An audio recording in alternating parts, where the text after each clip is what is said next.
We're back with Brandon Weichert. He's always got great analysis on geopolitics and things happening globally. Thanks for coming on tonight, man. I appreciate it. Thanks for having me. So I got a list here. So let's start with Gaza. Where does this stand in your eyes? What's happening there? Well, I have people that talk to me all the time who are in the region. The ceasefire is a paper. It's a piece of paper. It's not a peace deal. It's a ceasefire. And by the way, it's not being respected on the ground. I have gotten multiple reports, and I know you were in the region recently, so you probably know better than I do, but I've gotten multiple reports from people that I know who are saying the shootings are still going on. There are localized fights breaking out, and that's all overlaid with sort of this internal dissension within Gaza itself between these different gangs that are fighting each other, and Hamas is in the middle of it. So you've got sort of this very I would say quasi ceasefire with Israel that's going on, where you have these localized fights breaking out along the border. They don't reach the level that, would prompt a larger Israeli military response, but they are happening. The Israelis certainly don't want this ceasefire to go forward. They're looking for any excuse to get rid of it. And then within Gaza, you've got the instability of these different, local actors all vying for dominant position in Gaza right now, with Hamas being in the middle of it. So this is a piece of paper, and fundamentally, I don't think anybody who's a serious observer of these things believes that this is anything other than a pause, because you have Zionists in Israel and you have Islamists in Gaza. These are two fanatical groups, and all they want to do is kill each other. And at this rate, I'm of the mind that we should just wash our hands of the whole thing and say, good luck and God bless. This isn't our problem. We don't even share a land border with any of these regions. So why do we even care? If Zionists and Islamists want to kill each other, let them at it. And we're not going to worry about it. We're not going to spend another diplomatic capital anymore on this conflict. But this is where we're at, and I have a feeling that it's going to break out again soon, and I have a feeling there's going to be another wave of attacks against Iran. And let me tell you something, the Iranians this time are prepared, and I don't believe for a second that, and they're releasing finally the video. Now, these are videos that I've already seen, because I had a friend on the ground in Tel Aviv during the 12-day war. He was a producer for a major news network, and he shared with me some stuff that I'm forbidden from sharing because he'll get him in trouble. But he sent me some stuff, and it was the videos of the strikes, the aftermath. He was on the ground. My God, it is really bad. And that was just a preview of the kind of firepower that the Russians and Chinese have plied Iran with. So the Israelis had better be very careful right now with what they're playing with. Well, I just don't, for one, I don't want our boys. I mean, how much firepower do we have over there? 150,000 troops all in with the Navy and everything else. I mean, I don't want our people over there, man. You're right. It's not our fight, but we don't need to be fighting it, even if they do fight. Oh, I agree. I agree. Well, but we know, going back to the first term, the deep state successfully mollified Trump's righteous initial reaction, which is we got to pull these troops out. They stopped him from doing that in Deir ez-Zor in Syria. They've stopped him from doing it in Iraq. They've stopped him from doing it all throughout the region. This is, and frankly, all this rhetoric about Qatar is this great villain. And don't get me wrong, Qatar absolutely funds Islamist groups all over the world. But Qatar doesn't want U.S. forces out of Qatar either, because they make a lot of money off of that. We pay to use those facilities. Al Udeid and CENTCOM is based out of Doha. We are paying them a lot of money to use those facilities, to have a presence there. And that's a huge prop up for the Qatari economy. So they don't want to see the U.S. leave either on some level. So all of these factors, and this is another reason why I think Qatar has enmeshed itself and ingratiated itself with Trump, is they're very worried that Trump might have a moment of clarity here and say, I'm out, I'm done. And so they're trying to figure out, how do we keep the Americans bought in? The Israelis are the same way. So, and again, here we have, I keep hearing from all these people, Israel and Qatar hate each other. That is a bunch of malarkey. I know for a fact at the highest levels, the Israelis and the Qatari intelligence services coordinate. And specifically, I've said this before, I'll say it again. There has been a 25-year-long operation, a joint Qatari-Israeli operation. The Saudis are probably in on it too. Ever since 9/11, when American businessmen, diplomats, intelligence officials, politicians, prominent people cycle through Doha, Qatar, because we have such a presence there, there's a bunch of honeypot operations, and they try to get compromising material on these Americans so they can blackmail them. The Qataris share that with the Israelis. The Israelis work with the Qataris. And so this is an idea that Qatar doesn't want America in the Middle East, and Qatar is this great enemy of Israel. Both are untrue. It's a very murky and dark world in the Middle East. If we had a real president right now, he would say, "I'm out. We don't need the Middle East. If China and Russia want it, good luck and God bless. Have fun." Yeah, I just don't want our people over there at all. Well, let's talk about the other big one right now, Venezuela. Obviously it's not about the drugs. What is it about?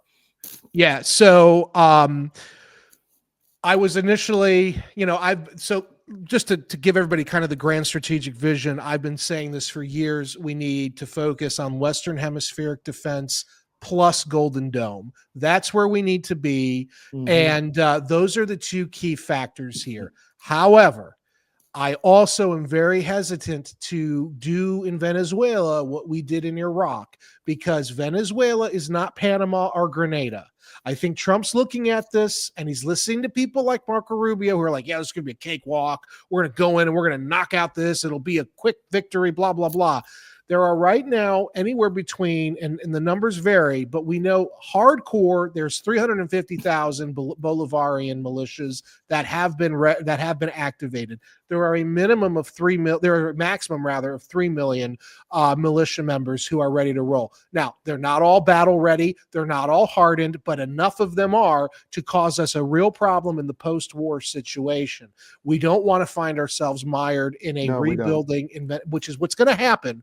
Because what Trump's going to do is he's going to knock out Maduro, he's going to knock out the regime, and he's going to put Machado in. Machado doesn't have popular support. I'm sorry to tell everybody this, but the Venezuelan people have been so programmed by 30 plus years of socialism, they don't want Machado, period. Some of the cosmopolitan people do, but a majority of the Venezuelans are broke. All their money in Miami. That's right. And the majority of the people are broke, and they live in poverty, and they look to Maduro and the government to keep them alive. And so they don't want to see this capitalist take power. And it's going to be a big problem for us if we go in militarily. What I think Trump should be doing is containing Venezuela, maybe even cutting a deal with Maduro.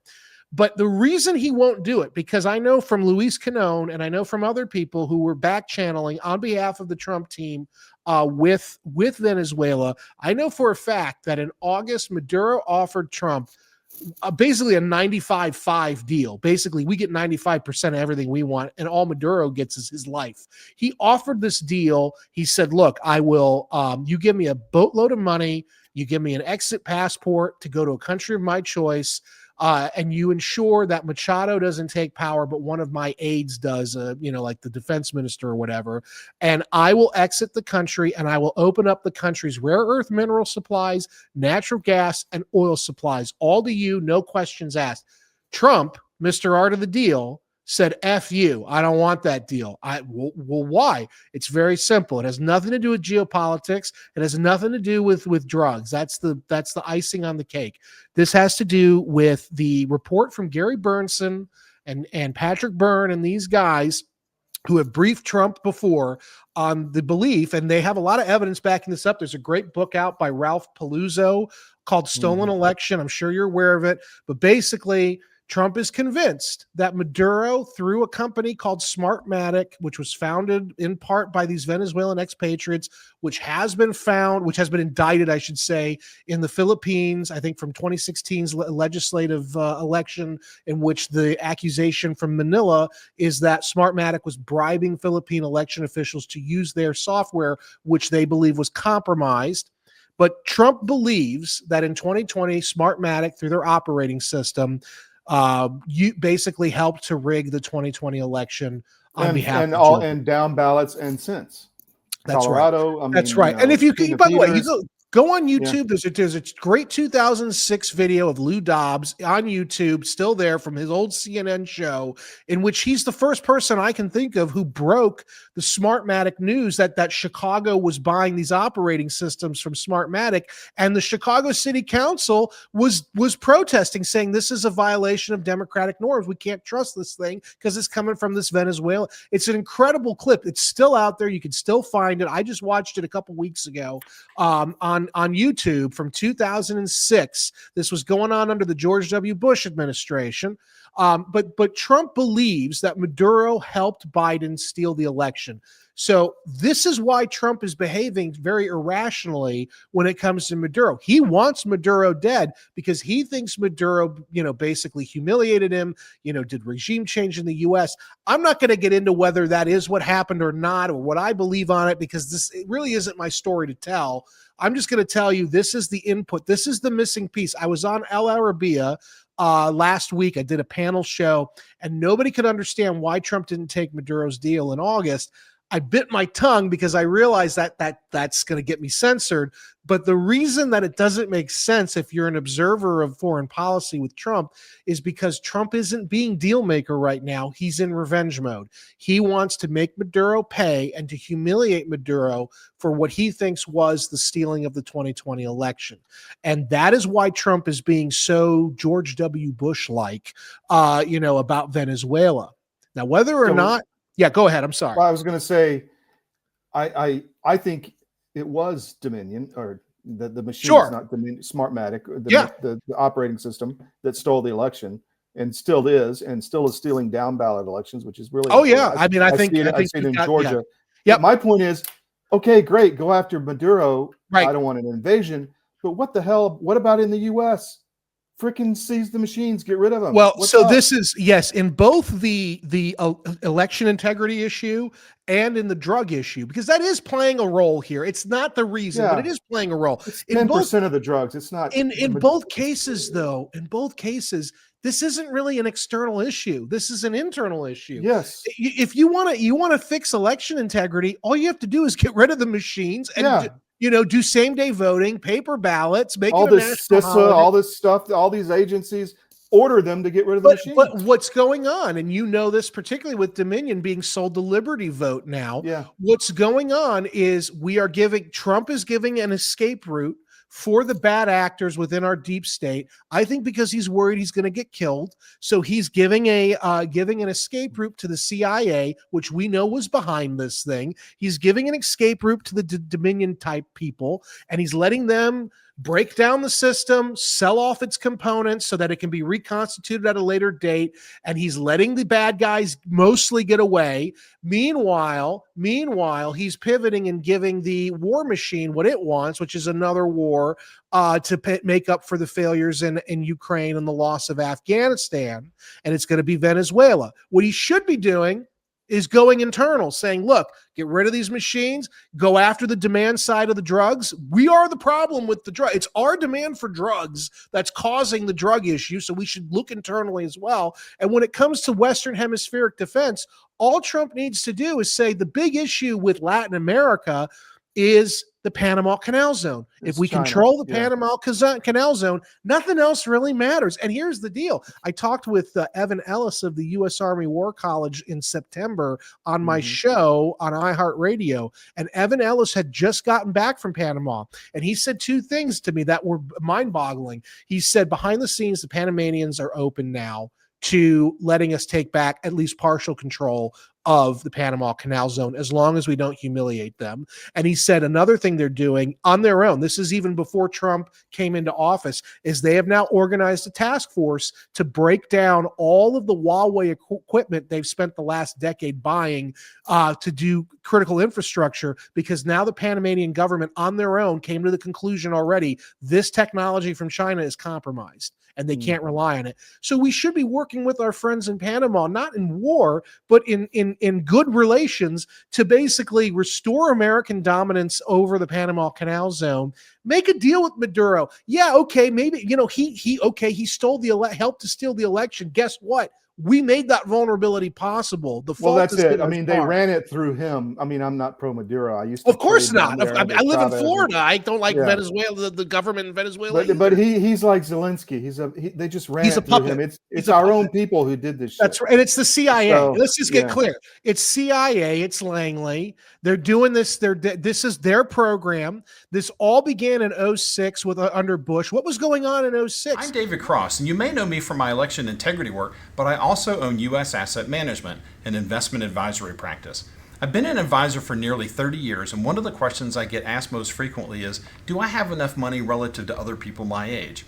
And while that's an interesting question, it's also the wrong question. The right question is do you have enough money to sustain your lifestyle for the rest of your life? This is a question you should know the answer to. This is what we do. Check us out at us-am.com and look for our big proud American Eagle logo.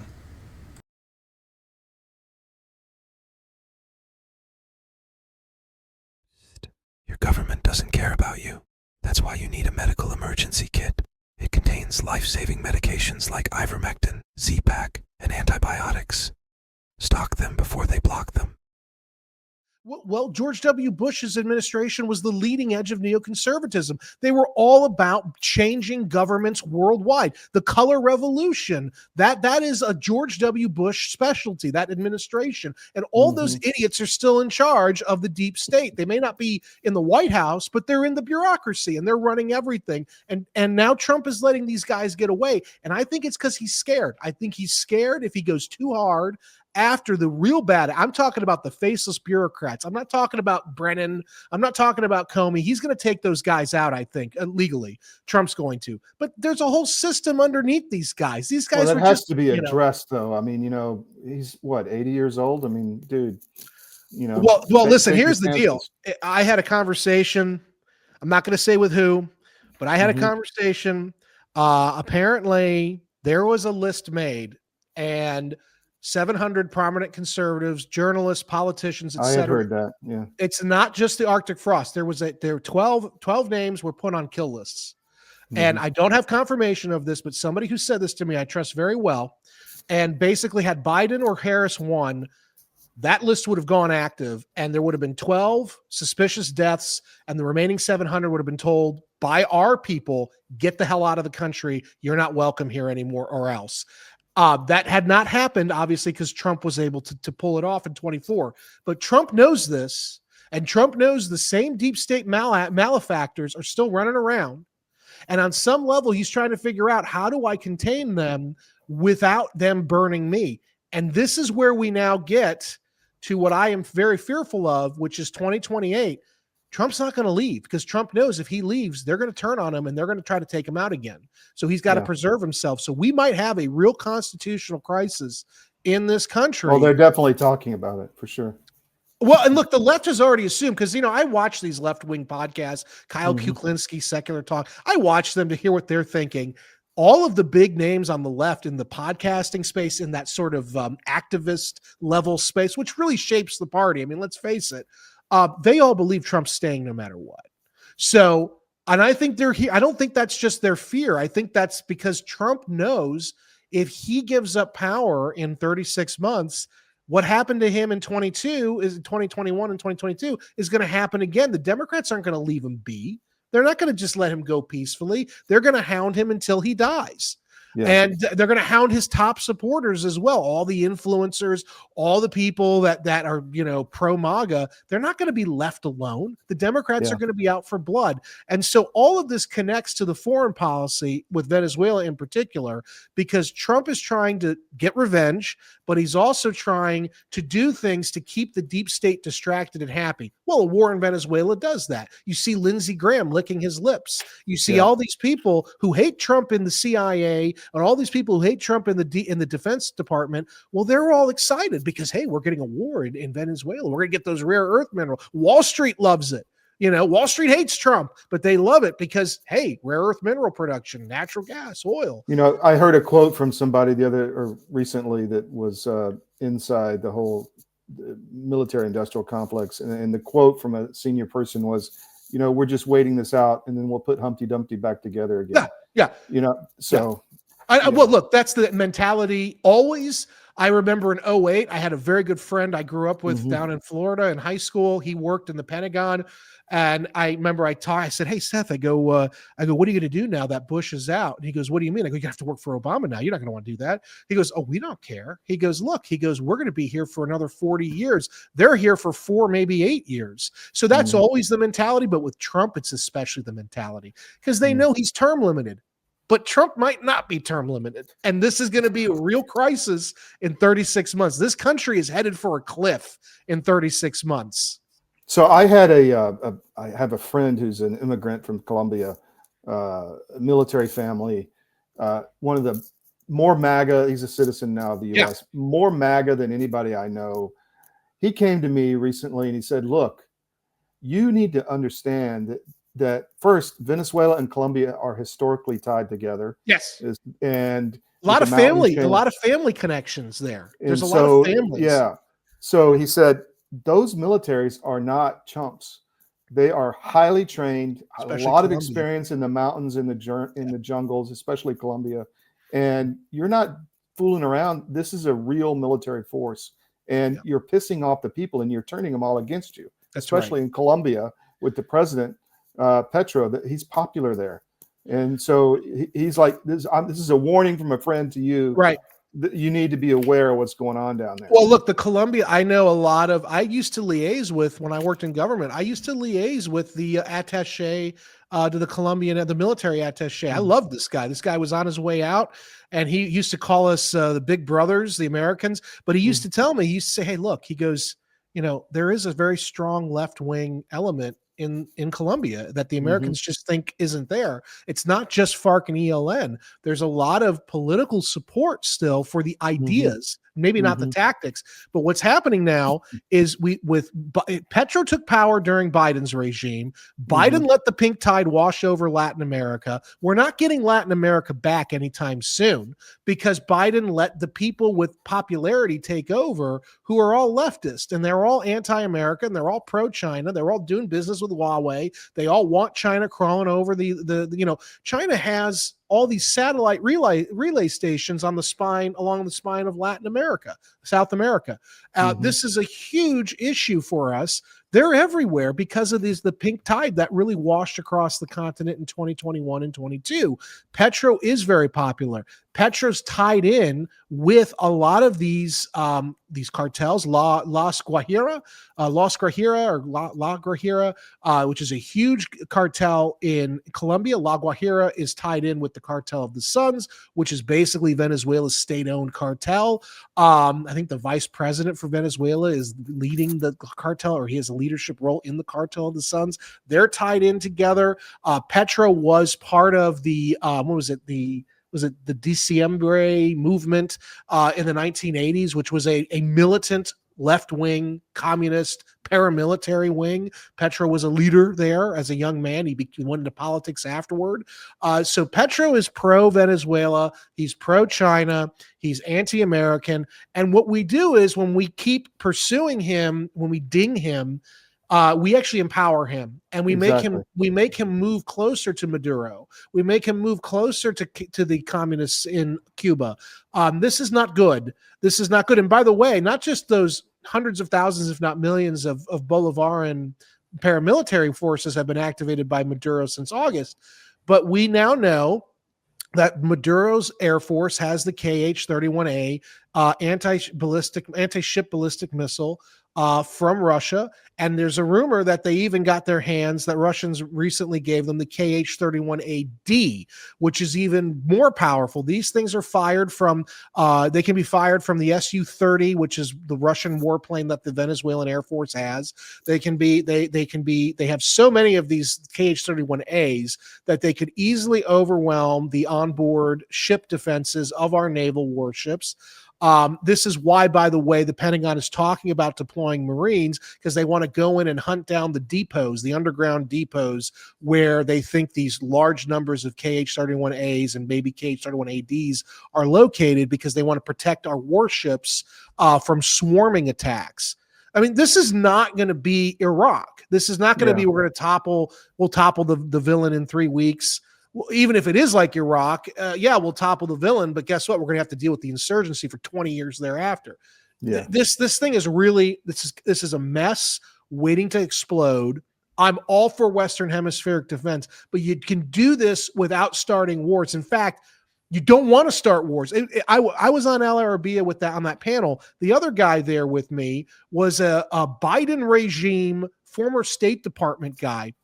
And he brought up a point that, I mean, I found I thought hell was freezing over. I was nodding in agreement with most of what he was saying. He said, look, he goes, I don't think the MAGA coalition has thought about this.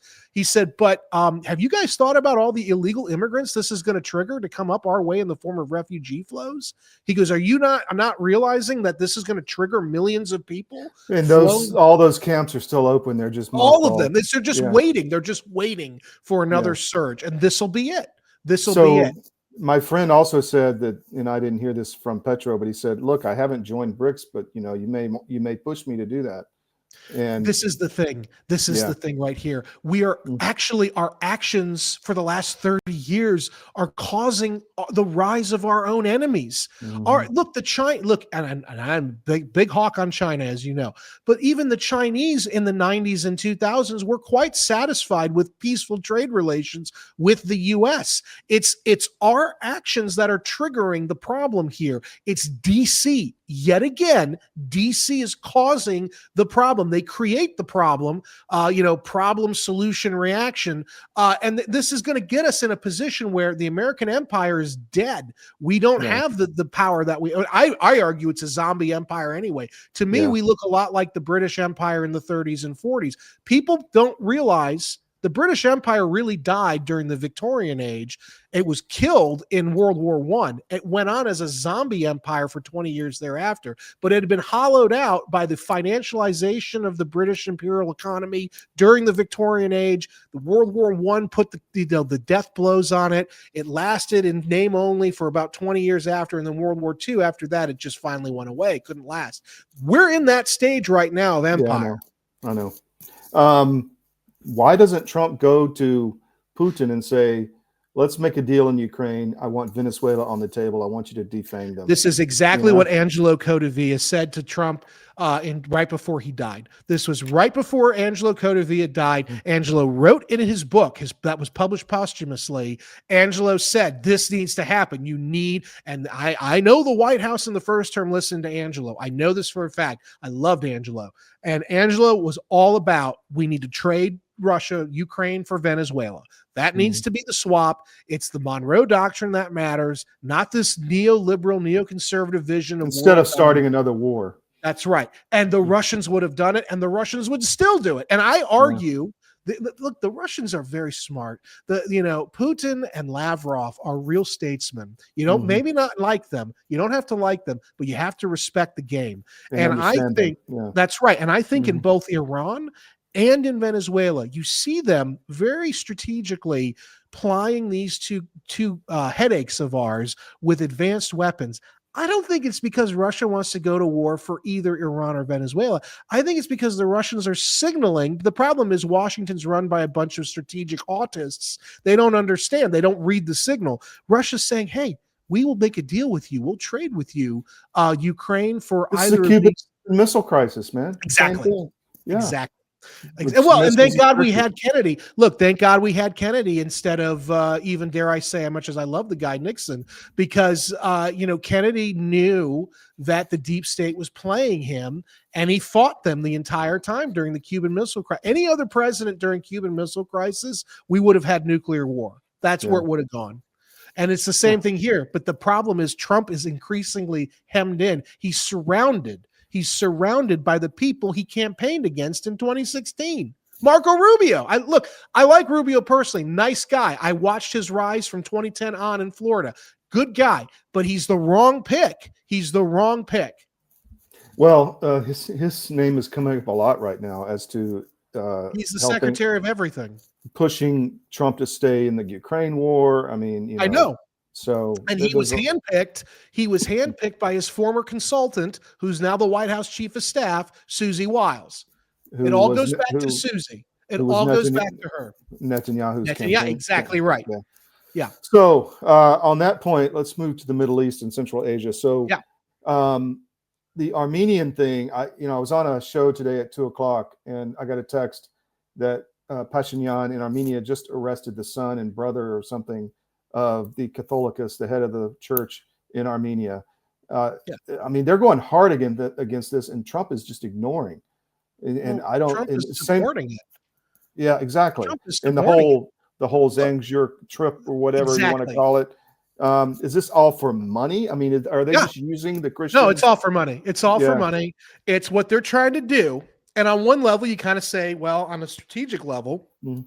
sorry, I got a mosquito flying around here. Mhm. On a strategic level, you say, okay, well, at least they're playing grand strategy. They're not playing it well, but at least somebody's thinking, okay, great. Okay, you're thinking now we need to reformat the world energy flows. We need to reformat the world trading flows away from these sort of Chinese dominated Belt and Road kind of Belt thing. and Road. And we want to get it to places where we and our partners can have greater level of control over.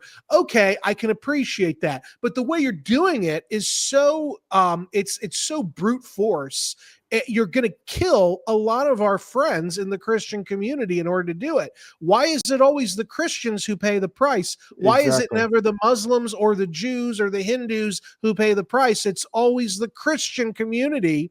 And you look at who's driving this. We have partnered to kind of drive this on the ground, Turkey. We have partnered, and by extension with Turkey, we have Israel. We've partnered with these very anti-Christian elements that just view the Christians as they're in the way. Get them out of the way. They don't care. If they were Muslims there, I guarantee you Turkey would be playing it very differently. If there were Jews on the ground there, the Israelis would be playing it differently. Well, they're willing. This has been a pattern in Lebanon and Armenia for 100 years, where you just, you give them 500,000 Palestinians, they start a war. You let the Syrians come in, trade with Syria. You can kill the Christians if you join us against Saddam. You blow up the port with some weird nuclear bomb they did. Yep. You talking about Beirut 2020? Yeah, you have a color revolution that in 2019. Yes. Uh-huh. You shut down the financial system, and now you let 2 million Sunni refugees into Lebanon. Yeah. And then you let me play this from Tom Barrack, and I want to get your opinion. I mean, this blew me away, and I wrote an article about it on CDM. Yep. Hold on. I gotta bring up the volume here. You into submission. They talk, and they talk. This is not complicated, right? Let me give you how the President of the United States looks at this. He says, okay, so Hezbollah to America is a foreign terrorist organization. That means the flag on Hezbollah says death to Israel, death to America. We get it. You're not our friend. Hezbollah in Lebanon happens to be a political party also. In addition to that, the French mandate, this confessional system that was invented in the 40s that says the president of Lebanon has to be a Maronite Christian, the prime minister has to be a Sunni, and the speaker has to be a Shia. It was based on population and census. By the way, they haven't had a census for 37 years because, of course, that relates to nothing that's happening now. The Maronites are all living in Paris. The Sunnis have gone someplace else. And the Shias, the Palestinians, and Syrians are the majority of what's Lebanon today. So you have the Taif agreement that came in to say, okay, we're going to redo this. This isn't working. We've had war after war after war. We had a war in Lebanon with the Palestinians. Then we had a war with Lebanon with the Syrians. Then we had. So I'll drop that. But he essentially goes on to say the Christians are irrelevant. That's the opinion of the Turks. I find that just shocking. I mean, this is where Jesus Christ walked. Yeah. So people call themselves Christians, and you're going to let this happen, just like in Armenia? Yeah, but the money's talking bigger. This is all about rerouting those trade flows, the Zangzur corridor, that it's going to go into the Middle East. It'll go cut out Iran. One of the exit points will be along the Eastern Med, so in the Levant. So they're trying to they're trying to put in the people they want running things, who will then cooperate with the new trade flow, the new energy flow. By the way, Romania Romania. Yeah. This is a major exit point for the new Zhangzhou corridor, which is one of the reasons we're so heavily involved in Ukraine, because we're trying to reorient the flows into Europe through Ukraine and Romania. That's the key thing. And this is why we're building the largest NATO base now in Romania. It isn't just about containing Russia or deterring Russia. It's really about ensuring that we have the dominance of those trade flows with Tom Barak and with the Eastern Med. We are partnered with the Turks and the Israelis, who have determined that the best partners on the ground for all of us are the Sunni Muslims, which is why the Sunnis are now given the priority over the Christians, over the Shiites. And this is how it's going to play out in places like Syria. This is why Jelani is being welcomed to the White House. This is how it's going to play out in Lebanon. This is why they're sacrificing the Christians. The Christians are irrelevant to this great game plan of reorienting trade and energy flows away from Chinese and Russian dominated and Iranian dominated sectors into Turkish and Israeli dominated zones. Well, this is why it's so important for religion in this country and for some kind of reawakening. Because if you're a Christian at heart and you're in position of power, the U.S., you're not going to let this happen, or you'll do it in a different way. So yeah, but we don't have any believer. We don't have any believers in power. There's not a single person elected. That's my point. That's why. I mean, look. Remember, politics is Satan's. I mean, this is what Christ on the mountaintop remember when Satan tempts him, and Christ basically says that the world, the physical world, is yours. The kingdoms of men are yours. They're not mine. My kingdom is God's kingdom, is heaven. So politics is an outgrowth of satanic, power seeking. And you see this, we've reached a critical apogee here, where even the people who say they're Christians in our government, they're not Christians. They're not. Yeah. I saw a Christian pastor yesterday, and this is not, look, I deal a lot with the Israelis. I like the Israelis. I have no problem with the Israelis, actually.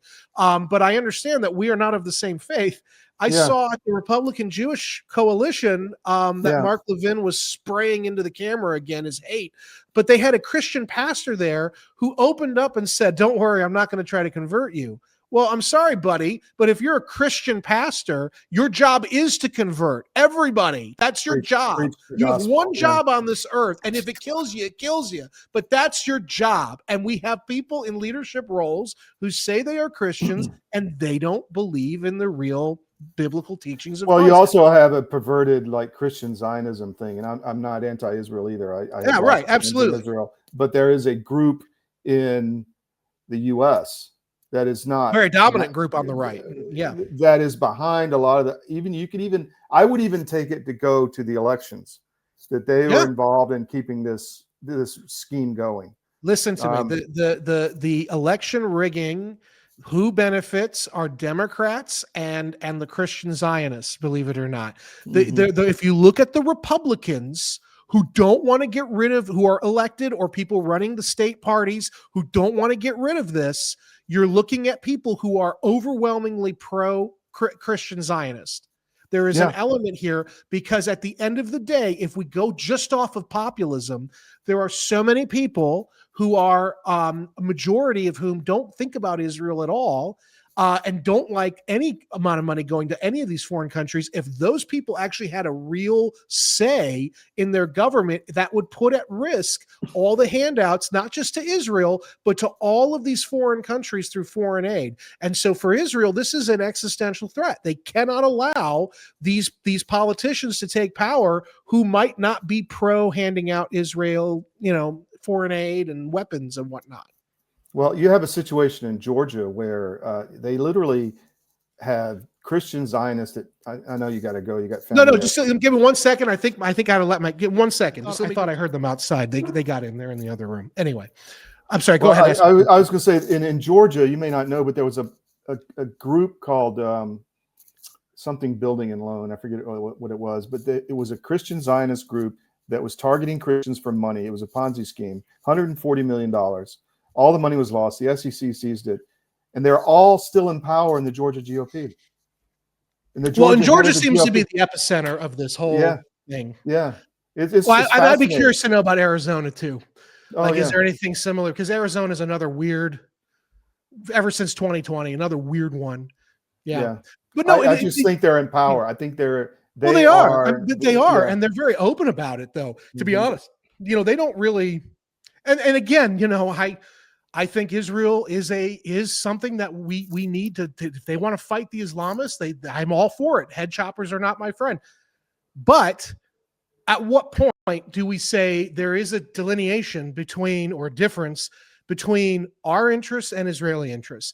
Is it good to say Israel gets carte blanche on all things and we will pay them and we will give them weapons and we don't really get much in return? I mean, I've talked to people like former bin Laden unit head Mike Scheuer, and I've asked him, hey, is this great intelligence sharing? And he said, let me tell you something. In my many years, decades of running counterterrorism operations in the Middle East, he said, I can tell you right now, the handful of times I had to share information with the Israelis, they actually burned my operation because they actually wanted certain Al-Qaeda types to actually go ahead unmolested by the U.S. government. Because for them, and again, if you look at the Israeli situation, it makes perfect sense from the Israeli perspective. They have to do certain things for their own near-term strategic interests. I don't fault them for that. But what I do fault is internally, I fault our leaders for saying, hey, if Israel needs to do something to survive, that's on them. But we don't have to, it's not necessarily in our interests to help them do it. Why do we have to share this information? Do we have a good track record of the Israelis reciprocating? And reciprocity is key in international relations. Reciprocating, every time we give them something, they reciprocate with something of equal or greater value. And I guarantee you, most of the time, the answer is no, they don't. And yet we keep helping them, no strings attached. There needs to be strings attached. There needs to be something we get in return. And it needs to be that way with all of our allies, not just an Israel thing. Ukraine and all these other countries, we need to make sure when we give them weapons and aid that we're getting something of equal or greater value in return. Usually we're not. Usually the CIA is, but we're not. Yeah. So last question. There's a lot of rumors, but these have been going on for years that Xi is having trouble staying in power or maybe, weakened. What are your thoughts? So, a dear friend of mine, Greg Copley, and I don't mean to call him out because I love Greg. He's a great guy. And other people I know personally told me in July, watch the plenum, watch the Congress, the People's Congress in October. He's stepping down at the end. It'll be this big fanfare, and he's made a deal to save himself and his family. Jennifer Zhang, I think, on Twitter has been saying this. Well, all that's gone because Xi's not stepped down. He's still in charge. I don't think Xi is weakened. I think if anything, he's reaffirmed his power, his grip on power. I don't think China's collapsing. I think they're in an economic slowdown. The whole world is in an economic slowdown, though.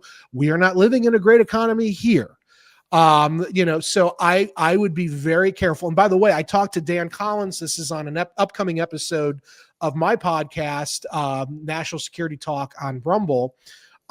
Basically, Dan Collins is a buddy of mine. He has 30 years almost of experience running high-end factories in China. He now lives in Florida. But he, at one point he told me his company was paying out $500 billion in dividends because of all the work they were doing in China. So this guy knows a lot about industry in China and its relationship with the U.S. And he told me, he said, look, their problem in China is overproduction. It's an overcapacity problem.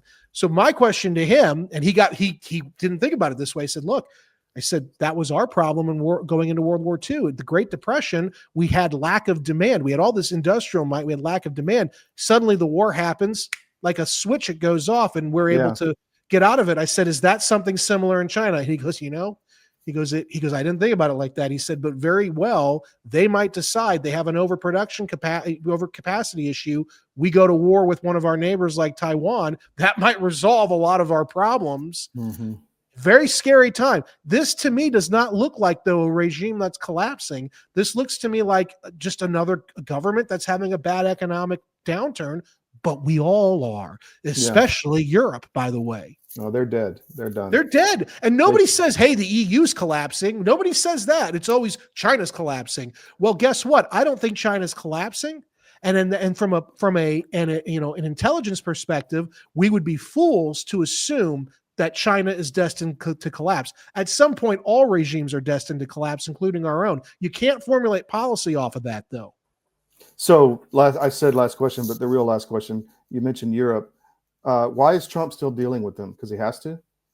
I mean, these Again, people I are think putting people in jail, you know? Well, furthermore, and let's face it, the European Union, the British in particular, perfidious Albion, they're the biggest problem for Trump personally. They're the reason the Russia collusion delusion happened. It was Yes. GCHQ and MI6. It was Cambridge the five, Analytica, all of Yeah. that.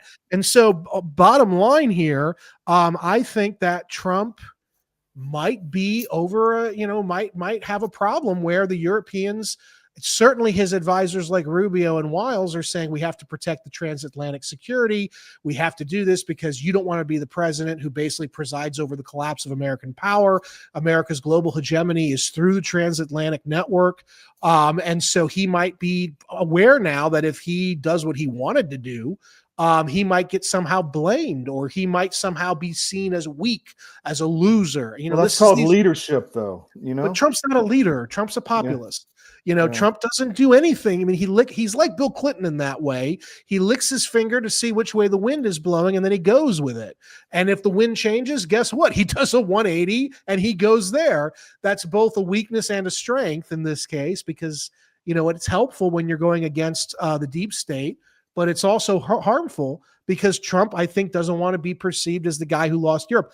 I've got a news flash for everybody. Europe is lost. It's Eurabia. Yeah. It's Eurabia, and it's not going to be Europe in another 50 years. And we would be, and he's a business guy. He should know when to cut his losses. We should be cutting our losses in Europe. The best thing for them would be if Russia had greater influence over them, because Russia has a strong way of handling the Muslims. They have a huge Muslim population, but 30%. they don't have a problem that Europe does. And it's because the Muslim community there knows that Putin will sick the security services on them if they step out of line. It's called Grozny. That's right. That's right. Wow. Well, look, Putin's best friend is Kadyrov in Chechnya. And this is, why is that? It's because Putin broke them. He pays Kadyrov to stay in power. Right. But the Israelis pay Hamas, or they did at least. So, Wow, a lot to go through. I really enjoy your insight, and thank you for that. Thank you. And I was going to ask you another question, but that's enough. Take care, my friend. Have a great day. We'll talk again, and we'll talk later this week about the other thing. So, yeah, man. Thank you. All right. I'll talk to you later.